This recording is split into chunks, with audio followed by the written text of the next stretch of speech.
Buenos días, doctor Fierro. Espero se encuentre bien. Mi nombre es Daniel Pérez y en este caso estaremos exponiendo el caso clínico número 2 de fisiología gastrointestinal. En este caso, falla hepática y síndrome hepatorrenal. Se pasará a explicar un poco la historia natural de la enfermedad para que el paciente estuviera como está actualmente. Y se considera lo siguiente, que es un paciente de cerca de 56 años con un consumo de alcohol desde la adolescencia, con un consumo actual crónico de 2 a 3 bebidas por día y de factores genéticos de importancia, ya que su padre, bueno, por cirrosis. No fundamenta si es alcohólica, pero por cirrosis. También esos factores completan 2 de los 4 factores para poder padecer o aumentar la probabilidad de cirrosis alcohólica. Sin embargo, cabe aclarar que según la OMS no hay punto seguro en el consumo de alcohol y esas mediciones deben estar individualizadas. Entre esos se puede considerar esta gráfica en la cual se presenta en ambos casos un aumento de la probabilidad de padecer cirrosis.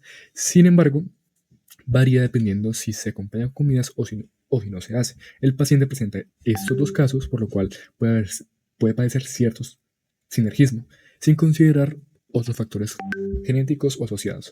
Al final, todo concluye a que el diagnóstico presuntivo es una cirrosis hepática secundaria a un alcoholismo crónico. Ahora bien, se pasará a explicar la pregunta número 2. ¿Cuál fue la etiología de su ictericia y cuál de los valores de laboratorio es consistente con ese hallazgo? Básicamente, la ictericia se puede nombrar como una hiperbilirrubinemia secundaria a una falla hepática para poder eliminar este compuesto, que presenta su común de coloración amarilla tanto en la conjuntiva como en la piel, sobre todo las partes distales de los dedos o extremidades.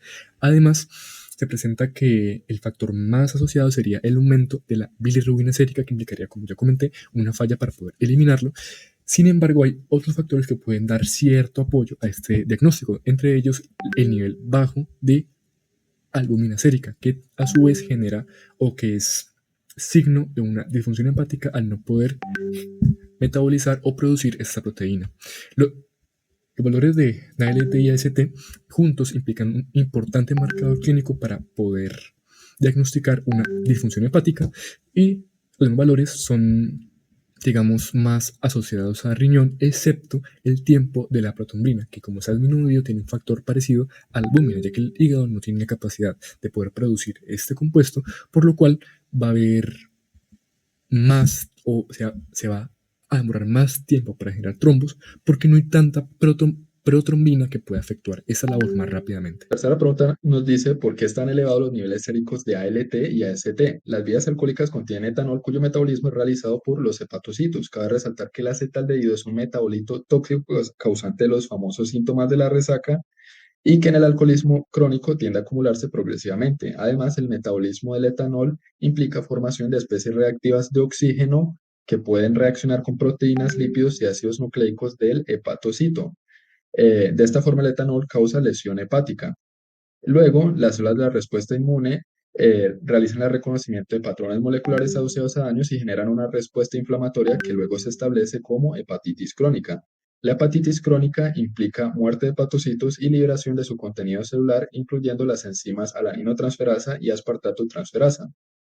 Dentro de los biomarcadores para determinar la integridad del hepatocito se encuentran estas dos aminotransferasas que mencionamos y por ende concluimos que la elevación de la ALT y AST en el paciente significa que hay un daño hepatocelular. La cuarta pregunta nos dice, ¿por qué disminuyó su nivel de albúmina sérica? En la cirrosis hepática se pierde gran parte del parénquima y este es reemplazado por tejido conectivo, por ende disminuye la función sintética del hígado. Recordemos que una de las funciones del hígado es la producción de múltiples proteínas plasmáticas y una de ellas es la albúmina, que de hecho es la más abundante de todas.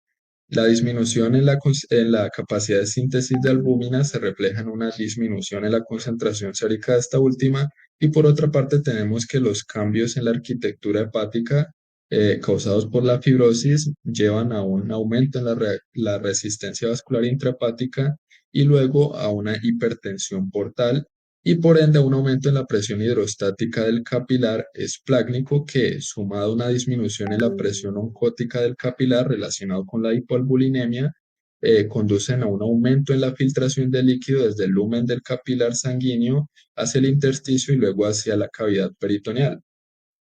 Por ende, en conclusión, decimos que una disminución en la albúmina sérica nos indica que hay una pérdida de la función hepática. Bueno, mi nombre es Miguel Colorado y ahora vamos con lo que es la pregunta número 5. ¿Por qué aumentó su tiempo de protrombina? Listo. Antes de contestar esta pregunta, debemos decir que el tiempo de protrombina, o TP, es un examen de sangre que mide el tiempo que tarda el plasma en coagularse, midiendo la función específica de un segmento del sistema de coagulación, el complejo protrombina. Ahora bien, este complejo protrombina, como podemos ver en la gráfica, está conformado por factores dependientes de la vitamina K y de otros factores de coagulación como es el 2, el 7, el 9 y el 10, los cuales son un grupo importante de proteínas reguladoras en la cascada de coagulación, junto a factores como el 8 y el factor de von Willebrand, los cuales en este caso no se verán implicados, pues tienen una procedencia distinta. Y aquí radica el problema, la procedencia de estos factores, pues su síntesis es hepática, por lo que daños hepáticos crónicos o cirrosis alteran a estas proteínas reguladoras, alterando no solo el tiempo de protrombina, sino también el de otros medidores clínicos, como es el tiempo de protromblastina, encargado también de evaluar la eficacia de la cascada de coagulación, pero de forma distinta. Ahora bien, en lo que es la pregunta número 6 tenemos, explique el color claro en las heces del paciente. Muy bien, debemos mencionar que el término médico para heces claras es hipocolia y puede tener una etiología muy variada. Sin embargo, este caso, lo más probable es que se dé porque el paciente tiene una combinación entre atresia biliar e ictericia. Nunca se describe como tal el color de las heces del paciente, por lo que se estima que sea o bien un amarillo muy pálido o un café cocoa. Se estima que la ictericia del paciente sea secundaria a una atresia biliar, ocasionada por la cirrosis, por lo que la bilirrubina proveniente del vaso o del mismo hígado que necesita ser excretada no lo logras hacer de forma eficiente, ya que el conducto que lleva la bilis desde el hígado hacia el intestino delgado posiblemente esté afectado. El tono amarillento en la piel de los pacientes con ictericia se da por una eliminación inadecuada del metabolito, lo que genera una acumulación excesiva del mismo. Cuando hay un cúmulo de bilirrubina en el intestino delgado, bacterias de la flora intestinal la convierten en urobirinógeno, el cual es el encargado de pigmentar las heces de ese tono tan característico. En cambio, cuando hay una ausencia completa de bilirrubina o como tal de bilis, pues en las heces, estas se tornan de un color muy claro, más bien tirando a crema. Por eso, y como nunca se especifica en el caso clínico, se espera que la atresia no sea total, sino parcial, que genere un paso deficiente de bilis hacia el intestino, pero llena de bilirrubina, por el exceso de la misma, secundaria, como ya mencionamos, a la oclusión del conducto biliar. Entonces, recapitulando, los eritrocitos envejecen, van al vaso, generan bilirrubina, esta llega al hígado, luego intenta salir con la bilis, sin mucho éxito, pues el tráfico es deficiente. Empieza a acumularse la bilirrubina, genera ictericia, llena a la bilis de este metabolito, haciendo que lo poco que se excrete esté tan cargado que genere que el tono crema con el que saldrían las heces, en ausencia de bilis, se torne entre amarillo o café claro. Ok, entonces antes de comenzar con la pregunta, definamos qué es la citis. La citis es la acumulación de líquido transudado procedente de los capilares hepáticos e intestinales en la cavidad peritoneal. Vamos a tener entonces que, independientemente del agente etiológico, pues en el mecanismo patogénico de la cirrosis hepática se va a producir una inflamación de la íntima endotelial. Esto me va a conducir a una éstasis en venas, centrales y sinusoides, que pues se puede llegar a extender a las vénulas portales, y la extensión a vénulas portales pues me va a conducir a una isquemia acinar. Ahora, estas alteraciones me van a conducir entonces a apoptosis, a fibrosis y a una atrofia e hiperplasia medular regenerativa. Vamos a tener entonces que la cicatrización que acompaña a la cirrosis va a provocar entonces un aumento de la resistencia del flujo sanguíneo a través del hígado, lo que lleva entonces a un aumento de presión portal hepática, y el aumento entonces de la presión pues portal hepática me va a conducir a un incremento en la presión pues de los capilares esplácnicos. Ahora, las fuerzas de Starling favorecen de este modo a la filtración y extravasación de líquidos, y el resultado de absolutamente todo esto va a ser un edema abdominal, es decir, una acumulación de líquido en el intersticio que me puede progresar a una ascitis. Continuando con la pregunta número 8, pues vamos a tener que la cirrosis hepática va a condicionar un aumento de la resistencia vascular intrahepática, hipertensión portal e intensa vasodilatación esplácnica. La vasodilatación esplácnica va a llevar entonces a un secuestro de volumen circulante en esta área, lo que va a disminuir entonces el volumen arterial efectivo y va a causar pues por consiguiente hipotensión. Como mecanismo entonces homeostático para mantener la presión arterial se va a dar la activación del sistema renina-angiotensina-aldosterona, la hormona antidiurética y el sistema nervioso simpático. Todos estos sistemas entonces me van a inducir una vasoconstricción pues en territorios arteriales arteriales no esplácnicos, así como la retención urinaria de sodio y de agua, dando como resultado un aumento del volumen plasmático total. Sin embargo, pues parte de este volumen vuelve a ser secuestrado de nuevo en la circulación esplácnica, cerrándose así un círculo vicioso. Cuando la capacidad de los capilares esplácnicos se ve sobrepasada entonces por el acúmulo de líquido, parte de esta va a escapar al peritoneo, lo que entonces va a continuar perpetuando todo el trastorno hemodinámico. Mi nombre es Daniela Montenegro y vamos a seguir con la pregunta número 9 que dice, ¿por qué estaban elevados la creatinina sérica y el nitrógeno ureico en sangre y cuál es el significado de estos hallazgos? Bien, los niveles elevados de creatinina y nitrógeno ureico en sangre pueden reflejar la función hepática comprometida, que impacta en el metabolismo normal de esas sustancias y como si no fuera poco, en este tipo de pacientes es muy normal que una cirrosis hepática nos lleve a una disminución en la función renal. Cuando tenemos un síndrome hepatorrenal empiezan a influir muchos factores en cuanto a la homeostasis de muchas moléculas, por ejemplo, si se afecta el flujo sanguíneo, renal y la filtración glomerular, esto puede provocar una disminución en la capacidad del riñón para eliminar la creatina y la urea. Esto último puede ser el resultado de mecanismos compensatorios provocados por la ascitis que presentan los pacientes con cirrosis hepáticas. Por otro lado, la cirrosis hepática conduce a una disminución en la síntesis de proteínas transportadoras y esto también nos puede afectar de manera indirecta la producción de urea y excreción de creatinina, ambos productos desechos del metabolismo de las proteínas. Ahora vamos a continuar con la pregunta número 10 que dice ¿por qué disminuyó el sodio en la orina? Entonces, teniendo en cuenta que un volumen circulante efectivo bajo condiciona una retención de sodio y a su vez que este evento se presenta con frecuencia en pacientes con cirrosis hepáticas, que es el caso de nuestra paciente, podemos hablar de las 4 vías que afectan una vez se generan entonces estos descensos en el volumen circulante efectivo, en contra pues de la excreción renal de sodio. Bueno, en la primera vía que vemos en imagen, encontramos una detección por parte del riñón de la reducción del volumen circulante efectivo. Esto provoca una estimulación directa a la vía efectora hormonal que se conoce como el sistema renina-angiotensina-aldosterona.